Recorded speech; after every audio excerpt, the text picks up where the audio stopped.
ayan guys, so gumagana na siya. Ayan, mapapansin nyo, tuloy-tuloy na yung ikot. So, sige natin yung gauge guys.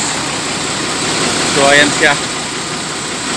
Magkakarga tayo uli ng pre. What's up mga kabarkadahan? Welcome back again to my YouTube channel.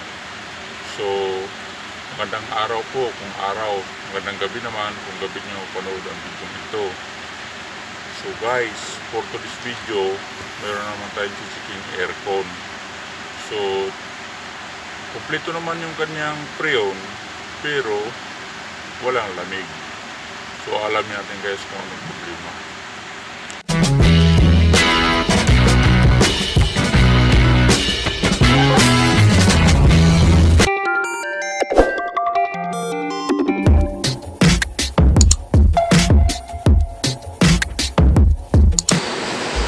So tara guys, simulan na natin. Mapapansin nyo guys yung gauge, sakto naman siya. So ang low pressure is 110, ang high pressure naman ay 105 din ang high pressure. So ibig sabihin niyan guys, kompleto yung freon niya. Pero bakit walang lamig? So subukan natin ngayon paanda rin.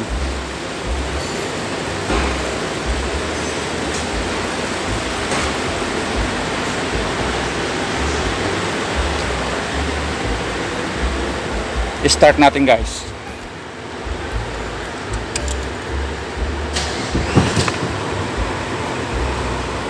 On natin yung easy.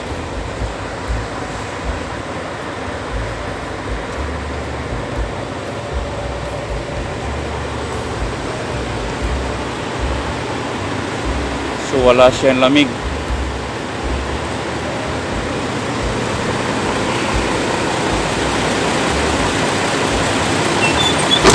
Natin ulit yung gauge.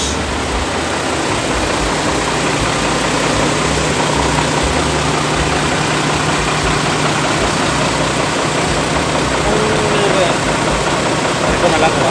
Oh, wala. Saka power window. Tama naman yung kanyang gauge. Unang andar, meron siyang lamig. Kaso pag nagtagal na, wala na siyang lamig, umiinit na. So titingnan natin ngayon yung condenser pa.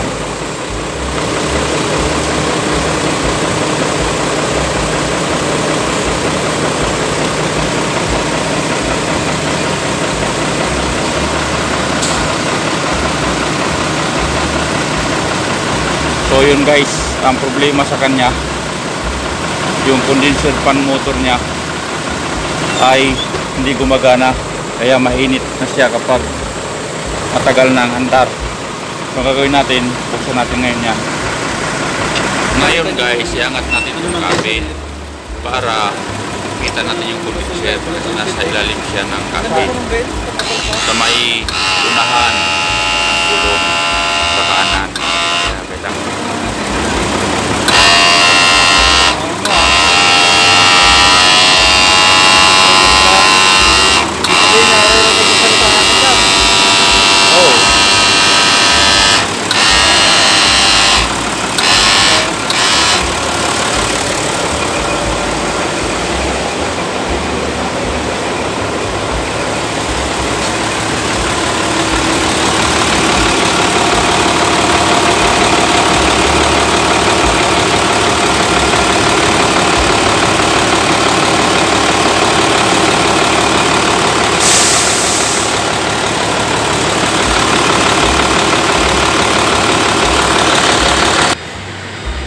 So guys, tingnan natin yung condenser. Wala, hindi siya gumagana kapag uminit na, medyo matagal. So ayan siya. So palitan natin tong motor kasi wala ng carbon yan, kaya namamatay. So baklasin na natin guys. So guys, tanggalan natin yung tornilyo. Maluwag na yan. kabila.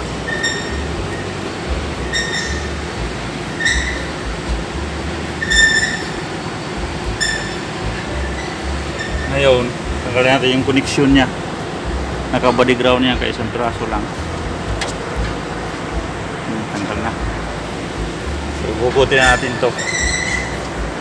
Yung washer. Bubutin na natin. Para palitan natin ang motor. Ito yung motor ha. Palitan natin. Conversion ito guys. Kaya mabilis lang siyang tanggalin. Kasi ganun talaga ang dinisign ko. Para mabilis tanggalin. Kasi convert ko to.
So guys, napalitan na siya.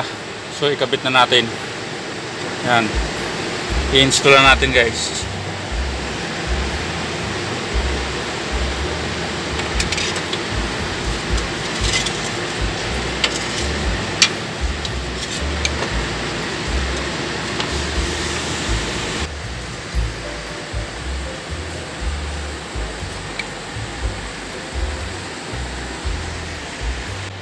So ayan guys, nakakabit na siya. Naka-ground siya dito. Nagyan ko ng i-terminal. Tapos ito yung live. So testingin natin kung gagana na siya. I-start natin guys.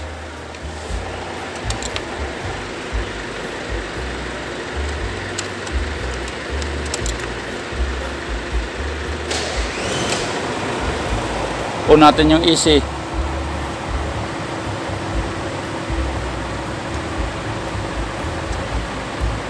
So yun, umilaw na siya. So naka-on na yung AC. So malamig siya guys. Malamig. Tingnan natin yung blower kung gumagana. So ayan guys, so gumagana na siya. Yan, mapapansin nyo, tuloy-tuloy na yung ikot niya. Hindi na siya nakamatay. So okay na guys, malamig na yung ating aircon. Tingnan natin yung gauge. So sige natin yung gauge guys. So ayan siya. Magkakarga tayo uli ng preon gawa ng lumamig na siya, bumaba na yung gauge niya. So dagdagan natin ng preon. Nung una guys, buksan natin yung tangke.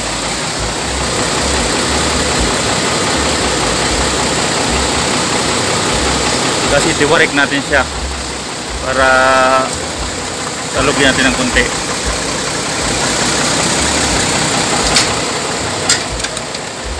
Yan.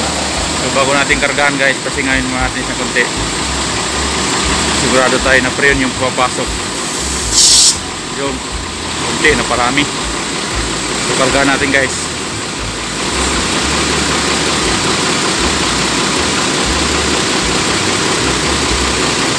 So dapat ang gauge niya maging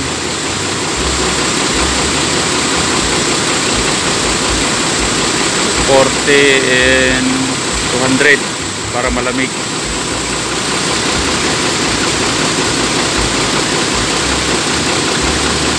Dapat yung low pressure 40 dito, tapos yung high pressure dapat 200. Kaso nagmatic, mamig na siya guys, oh. Nagmatic siya.